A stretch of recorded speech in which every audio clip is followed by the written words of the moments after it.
Pour tous ceux qui font des commerces en ligne, pour tous ceux qui vendent, pour tous les commerciaux, cette vidéo c'est pour vous.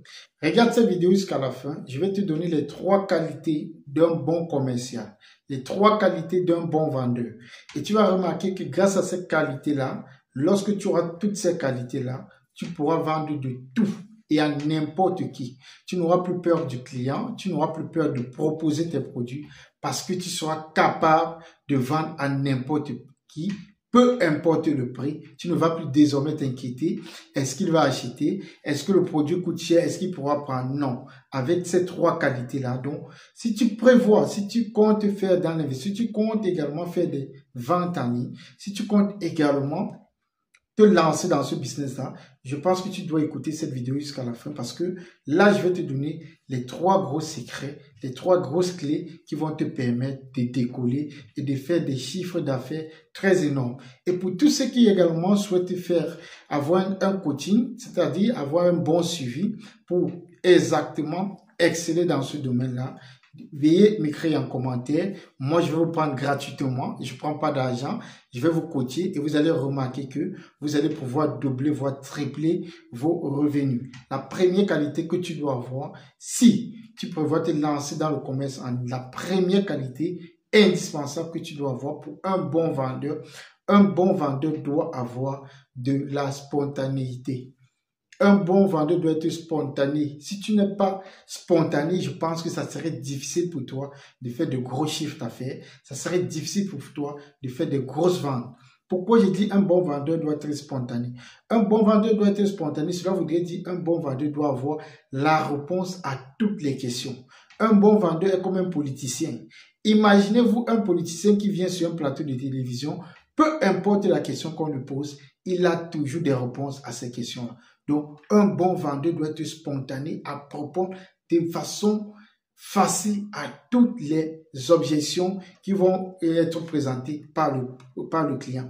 Donc, et pour cela, tu dois être un peu ouvert, tu dois avoir un peu de la culture. C'est cela qui va te permettre d'avoir suffisamment les arguments pour pouvoir affronter toutes les objections qu'apporteront tes clients.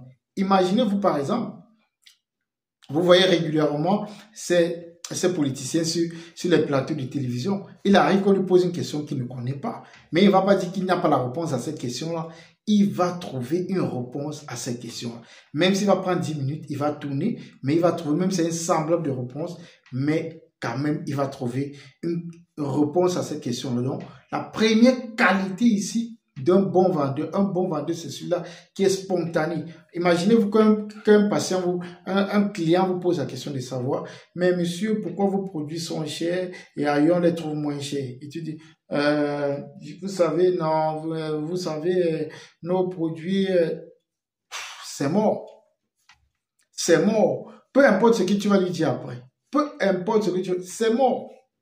Imaginez alors si un client te dit, monsieur, mais vos produits, je les trouve trop chers et pourtant ailleurs, il est 2 fois plus moins cher. Et autre chose que j'aimerais préciser ici, toujours aller dans la direction du client. Ne jamais dire non, ne jamais s'opposer à un client. Quand il te pose une question comme ça, très simple, tu l'écoutes. Ok, madame, je vous comprends parfaitement. Il est bien vrai que vous pouvez trouver ce produit dans un autre magasin 2 fois plus moins cher qu'ici chez nous. Mais est-ce que vous savez que, madame, ici chez nous, lorsque vous prenez par exemple notre produit, vous avez la sécurité, vous avez la garantie. Et vous avez ce service de suivi qui se met également à votre disposition et qui vont vous appeler 2 à 3 fois la semaine pour se rassurer également de votre traitement, de comment se déroule votre traitement. Il y aura des spécialistes qui vont, parce que nous avons une équipe de spécialistes qui appellent généralement tous nos clients, question de se rassurer effectivement s'ils ont des questions. Si, tac, tu as répondu. Tu as tué l'objection là, c'est moi. Donc, c'est la spontanéité. Il dit ça, tu dis ça. Il vient avec le kubi, tu viens le tchakap. Il vient le tchakap, tu viens le zing. Donc, c'est comme ça. C'est comme ça, Annie. Quand il te pose, pape, tu sors, pape. Oui, mais monsieur, mais ça peut arriver maintenant qu'il te pose la question de savoir, c'est vrai que vous faites un service de suivi. Bien sûr, madame, nous avons des spécialistes parce que notre objectif ici, c'est de pouvoir vous satisfaire. Pour qu'en retour, vous fassiez de la publicité pour nous ramener certaines personnes qui vont s'intéresser à nos produits. Vous comprenez maintenant que c'est plutôt un investissement et qu'elle va gagner en retour. Donc, ici, il y aura un suivi, elle sera très contente. Elle va se dire, waouh, ailleurs, il n'y a pas de suivi. Ils ne m'ont pas parlé de ça. Ils ne m'ont pas parlé de cette garantie-là. C'est rien possible. Tu vois, tous ces petites astuces. C'est la même chose que font les politiciens. Imaginez quand on pose une question à un politicien, par exemple, lorsqu'il ne connaît pas, parce qu'il y a des politiciens tellement malins, lorsqu'il ne connaît pas, il va te prendre carrément 5 minutes. Et il ne va pas répondre à la question. Il ne va pas répondre, il va tourner là comme ça. Là. Il ne va pas répondre à la question. Tu vas voir qu'il a répondu à la question. Il n'a rien dit. On lui pose la question, par exemple, sur l'érosion. Il ne connaît rien sur l'érosion. Peut-être c'est un ministre, peut-être de quoi? Ministre des Finances. On vient lui poser, mais monsieur, qu'est-ce que vous pensez de l'état du Nord avec l'érosion? Et il va te regarder et dire, oh, regarde-moi ce salaud là. Il me pose une question. Donc, je n'ai pas la réponse. Mais il ne te dit pas ça, c'est ce qu'il dit au fond de lui. Mais je vais l'amadouiller. Je vais le tromper. Il va dire, ok, ça c'est déjà une très bonne question. Vous voyez, il part toujours dans ton sens. Il ne te pose pas. Ça c'est déjà une très bonne question.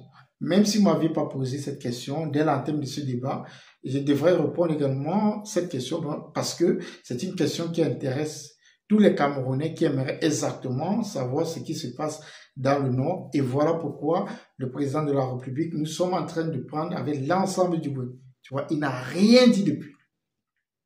Il n'a rien dit. Il est en train de naviguer aux hommes. Il n'a rien dit. Donc, un vendeur doit être spontané. Quand le client dit ça, tac, tu dis tac. Il dit tac, tu dis tac. Il dit tac, tu dis tac. Ça, c'est la qualité première d'un bon vendeur. La deuxième qualité d'un bon vendeur. Un bon vendeur doit avoir de l'éloquence. Donc, quand tu parles, ça sonne fort dans ses oreilles. Pas que tu dis wesh, wesh. Non, tu n'as pas besoin de ça. Tu n'as même pas besoin de ça. Quand tu parles, tu dois être naturel. Tu dois faire en sorte que tous tes mots, quand tu dis A, il sait que c'est A. Quand tu dis B, il sait que c'est B. Donc, tu dois dégager de l'éloquence. La voix, tu dois être audible au maximum pour que la personne puisse écouter, ne pas dire oui, monsieur, vous dites quoi, j'ai pas dit. Non, on doit bien écouter tes mots et tu dois savoir placer les points virgules, 2 points, les ponctuations. Donc, tu dois connaître comment. Tu peux dire oui, madame, c'est vrai, virgule. Vous avez trouvé le produit dans un autre magasin plus cher que le nôtre. Exactement, madame. Est-ce que vous avez regardé s'il s'agit effectivement des mêmes composants? Est-ce que vous avez regardé à savoir s'il ne s'agit pas de la contrefaçon? Là, tu commences à éveiller son esprit. Tu vois, point, virgule. C'est-à-dire, donc quand tu as l'éloquence, non, il va prendre, à 80%, il va prendre. Maintenant, autre chose que tu dois avoir de l'assurance. C'est important dans les ventes en ligne. Si tu vends et que tu n'as pas l'assurance, et l'assurance voudrait que tu sois toi-même convaincu que ton produit la marche. Tu sois toi-même convaincu. Lorsque tu parles, parce que tu sais, lorsque tu parles à un potentiel client, tu dis ce produit marche très bien et qu'il aura de très bons résultats. Donc, quand tu lui parles, ce n'est pas avec des doutes, c'est avec de l'assurance. Lui dis, madame, ici, par exemple, pour montrer l'assurance que tu as derrière ton produit.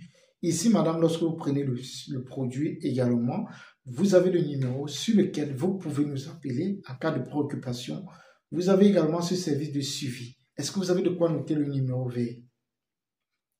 Donc, tu dois avoir de l'assurance pour lui montrer que tu sais ce que tu es en train de faire et que tu as confiance et qu'elle va avoir satisfaction. Donc, voilà les clés d'un bon vendeur.